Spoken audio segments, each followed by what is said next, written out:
ಅವಮಾನ ಯಾರೇ ಮಾಡಲಿ ಸಾಧನೆ ಮಾಡುವ ಗುಣ ನಿಮ್ಮಲ್ಲಿ ಇರಲಿ. ತುಳಿಯುವವರು ಎಷ್ಟೇ ಜನ ಇರಲಿ ಬೆಳೆಯುವ ಮನಸ್ಸು ನಿಮ್ಮಲ್ಲಿರಲಿ. ಒಂದು ಕಲ್ಲು ಶಿಲೆಯಾದರೆ ಕೈ ಮುಗಿದು ನಮಸ್ಕಾರ ಮಾಡುತ್ತಾರೆ, ಅದೇ ಮೆಟ್ಟಿಲುಗಳಾದರೆ ತುಳಿದು ಚಪ್ಪಲಿ ಬಿಡುತ್ತಾರೆ. ನಿಮ್ಮ ಜೀವನ ಕೂಡ ಹಾಗೆ ಸಾಧಿಸಿ ತೋರಿಸಿದರೆ ನಮ್ಮವನು ಅಂತಾರೆ. ಒಂದು ವೇಳೆ ಸೋತ್ರೆ ಇವನ್ ಯಾರು ನಮಗೆ ಗೊತ್ತೇ ಇಲ್ಲ ಅಂತಾರೆ. ಕೆಲವು ಜನರು ಶಾಂತಿಯಿಂದ ಬದುಕುತ್ತಾರೆ, ಇನ್ನು ಕೆಲವರು ಬೇರೆಯವರ ಮನಸ್ಸನ್ನು ಹೊಡೆಯುತ್ತಾ ಬದುಕುತ್ತಾರೆ.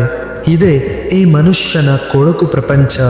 ಇಂಥವರ ನಡುವೆ ನಾವು ಗೆದ್ದು ತೋರಿಸಬೇಕು ಅಂದಾಗ ಈ ಕೆಟ್ಟ ಪ್ರಪಂಚದಲ್ಲಿ ಕೆಟ್ಟವರನ್ನ ಒಳ್ಳೆಯತನದಿಂದ ಮಟ್ಟ ಹಾಕಲು ಸಾಧ್ಯವಾಗುತ್ತದೆ.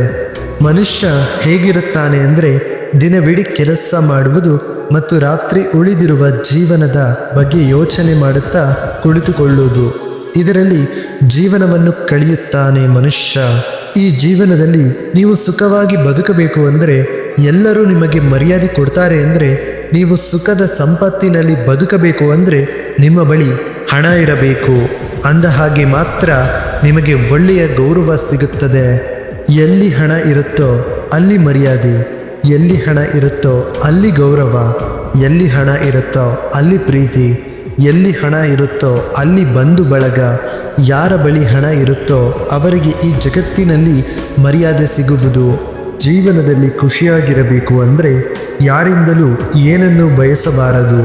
ಜೀವನದಲ್ಲಿ ನೀವು ಪ್ರತಿಯೊಂದು ಕ್ಷಣವನ್ನು ಸಂತೋಷದಿಂದ ಬದುಕಬೇಕು ಅಂದರೆ ನಿಮ್ಮ ಬಳಿ ಹಣ ಇರಬೇಕು. ಜೀವನದಲ್ಲಿ ಒಂದೇ ಸಲ ಅವಕಾಶ ಸಿಗೋದು ಗೆಳೆಯರಿ. ಸರಿದು ಹೋದ ವೇಳೆ ಸುರಿದು ಹೋದ ಮಳೆ ಮತ್ತೆಂದಿಗೂ ಬಾರದು. ಹಾಗಂತ ಅದರೊಳಗೆ ನೀವು ಕಳೆದು ಹೋಗಬಾರದು. ಕೈಯೊಳಗೆ ಇರದ ಕೈಗೆ ಸಿಗಲಾರದು ನಾಳೆಗಳ ಚಿಂತೆಯನ್ನು ಬಿಟ್ಟು ಕಣ್ಣೆದುರಿಗೆ ಇರುವ ಈ ಕ್ಷಣದಲ್ಲಿ ಬದುಕುವ ಸೊಗಸು ನಿಮ್ಮದಾಗಲಿ.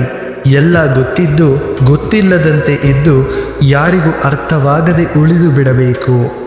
ನಿಮಗೆ ಯಾರಾದರೂ ನೋವು ಕೊಟ್ಟರೆ ನಿಮ್ಮ ಬೆಲೆ ಅವರಿಗೆ ತಿಳಿಯಬೇಕು ಅಂತ ನಿಮ್ಮ ಮನಸ್ಸು ಮಾಡಿದರೆ ಈ 3 ಕೆಲಸ ಮಾಡಿ ಸಾಕು.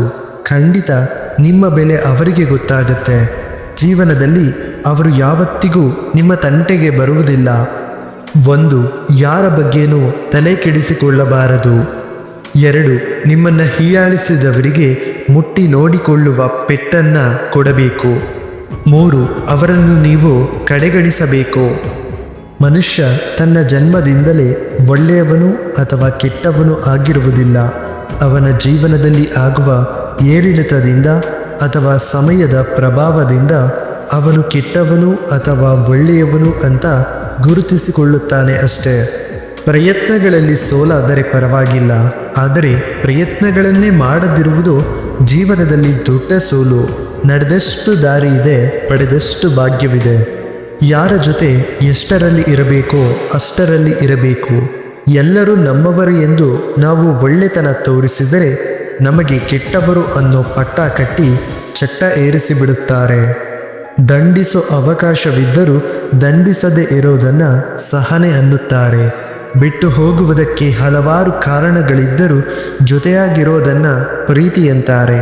ತಪ್ಪು ಮಾಡೋದಕ್ಕೆ ಬೇಕಾದಷ್ಟು ಮಾರ್ಗವಿದ್ದರೂ ಮಾಡದೇ ಇರುವುದಕ್ಕೆ ವ್ಯಕ್ತಿತ್ವ ಅಂತಾರೆ. ನಂಬಿಕೆಯನ್ನು ಮೋಸ ಮಾಡಲು ಉಪಯೋಗಿಸಬೇಡಿ. ಪ್ರೀತಿಯನ್ನು ಸಮಯ ಕಳೆಯಲೆಂದು ಬಳಸಿಕೊಳ್ಳಬೇಡಿ.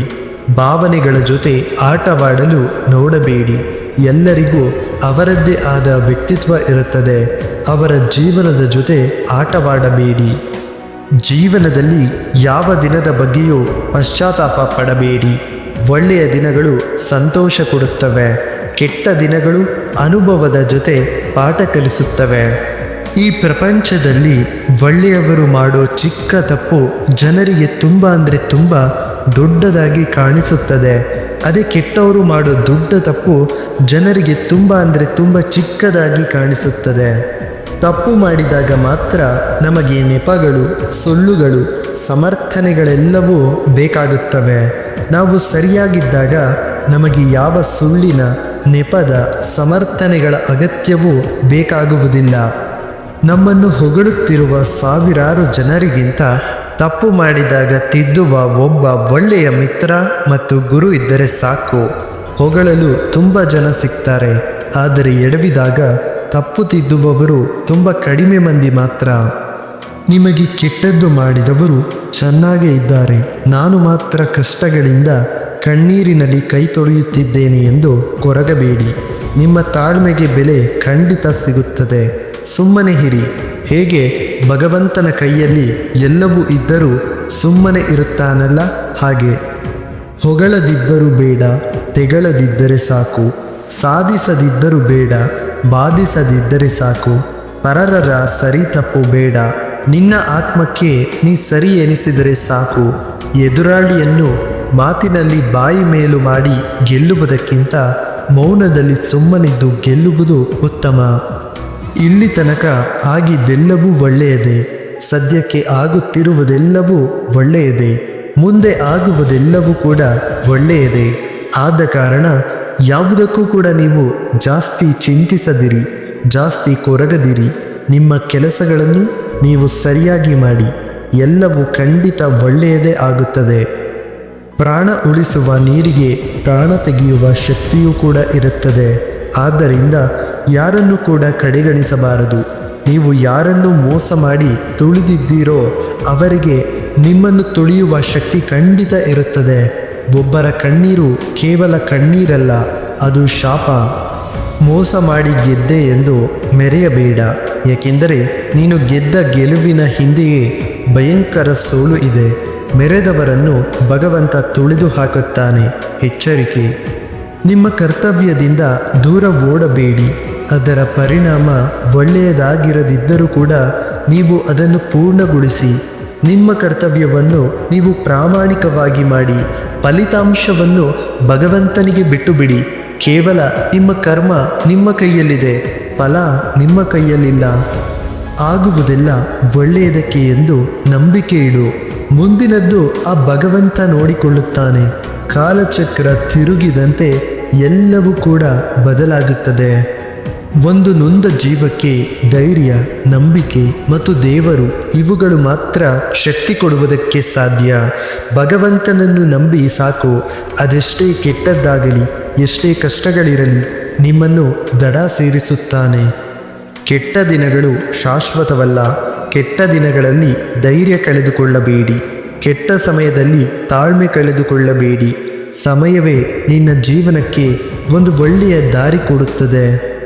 ಕರ್ಮ ಹೇಳುತ್ತದೆ, ಅತಿಯಾದ ನಂಬಿಕೆ ಒಳ್ಳೆಯದಲ್ಲ.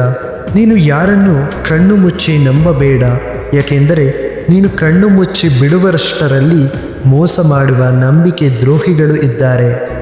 ಫ್ರೆಂಡ್ಸ್, ನಿಮಗೆ ಈ ಒಂದು ವಿಡಿಯೋ ಇಷ್ಟವಾಯಿತು ಅಂದರೆ ದಯವಿಟ್ಟು ನಮ್ಮ ಒಂದು ಚಾನಲ್ಗೆ ಸಬ್ಸ್ಕ್ರೈಬ್ ಮಾಡಿಕೊಡಿ ಮತ್ತು ಲೈಕ್ ಮಾಡಿ, ಶೇರ್ ಮಾಡಿ, ಕಾಮೆಂಟ್ ಮಾಡಿ. ಮತ್ತೆ ಸಿಗೋಣ ಮುಂದಿನ ವಿಡಿಯೋದಲ್ಲಿ. ಧನ್ಯವಾದಗಳು.